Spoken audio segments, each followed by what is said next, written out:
புகழும் சாயப்பா. ஓகே சாய்ராம். நம்ம பார்த்திங்கன்னா என்ன செய்கிறோன்னா, என்றைக்காவது நம்ம நிம்மதியாக இருக்கிறதுக்கு வேணுங்கிற எல்லா விஷயங்களையும் செய்கிறோமா?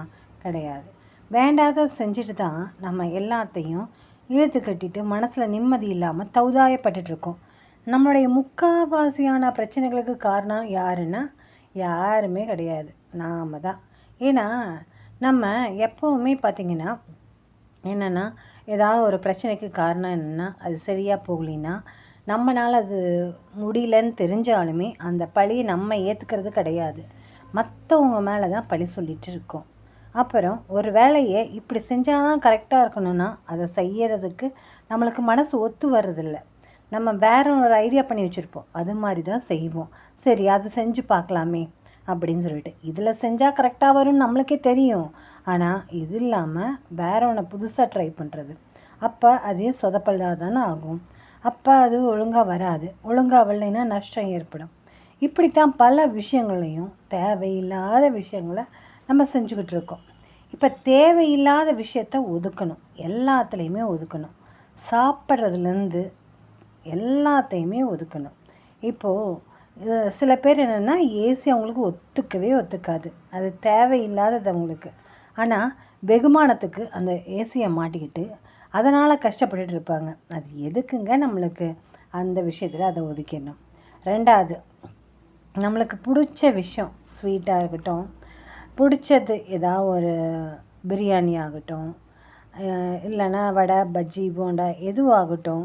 சில பேர்த்துக்கெல்லாம் எண்ணெய் ஒத்துக்காது, சில பேர்த்துக்கெல்லாம் இனிப்பு ஒத்துக்காது, சில பேர்த்துக்கெல்லாம் காரம் புளி உப்பு இதெல்லாம் ஒத்துக்காது. ஆனால் அதெல்லாம் தான் வாக்கு நல்லா சுவையாக இருக்கும், சொட்டான் போட்டு சாப்பிட்ணுன்னு சொல்லிட்டு அது இருந்தால் தான் வேலை செய்யணும்னு சில பேர் முயற்சி வைக்கிறாங்க. அப்போ நோயையும் உருவாக்கிட்டு தேவையில்லாததுனால நம்மளுக்கு எச்ச பிரச்சனைகள் தான் ஜாஸ்தியாகுது. அந்த தேவையில்லாததை விட்டுறணும். சாப்பிட்ற விஷயத்துலையும் நம்மளுக்கு தேவையில்லாததை விட்டுறணும். தேவையானதை மட்டும்தான் சாப்பிட்டா நம்ம ஆரோக்கியமாக இருக்க முடியும். அதுவும் யாருக்கும் தெரியறதில்ல. ரெண்டாவது என்ன செய்கிறாங்கன்னா, தேவையில்லாத பேச்சுக்கள் பேசுகிறது. முக்கியமாக யார்கிட்டையாவது ஃபோன் பண்ணாவோ யார்கிட்டையாவது பேசினாவோ எதுக்காக ஃபோன் பண்ணோம், என்ன பேசணும், அதை மட்டும் பேசிவிட்டு நல்லா இருக்கியா, நீ நல்லா இருக்கேன், நான் நல்லா இருக்கேன், முடிஞ்சு போச்சு. அதை விட்டுட்டு ஃபோன் பேசுனா அவங்களுக்கு இதாச்சு, இவங்களுக்கு இதாச்சு, இவங்க இப்படி போயிட்டாங்க, அவங்க அப்படி போயிட்டாங்கன்னு மற்றவங்கள பற்றி பேசுகிறது. அது எதுக்காகுது? அது ஒரு உப்பு தண்ணிக்கு கூட ஆகாது. அதை பேசி என்ன செய்ய போகிறோம்? இந்த மாதிரி அதையும் தேவையில்லாத பேச்சை விட்டுறணும், தேவையில்லாத உணவை விட்டுறணும், தேவையில்லாத காற்றை விட்டுறணும், தேவையில்லாத செயல்களை விட்டுறணும்.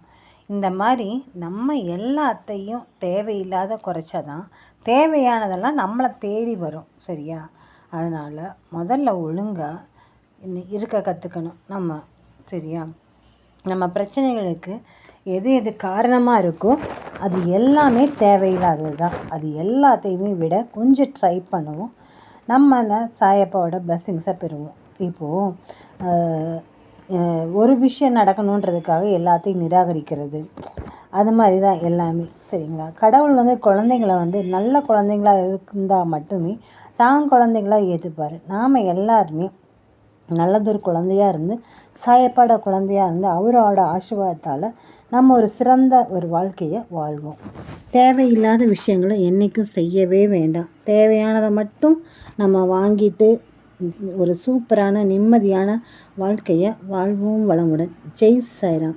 சாயப்பாவின் திருவடிகளே சரணம்.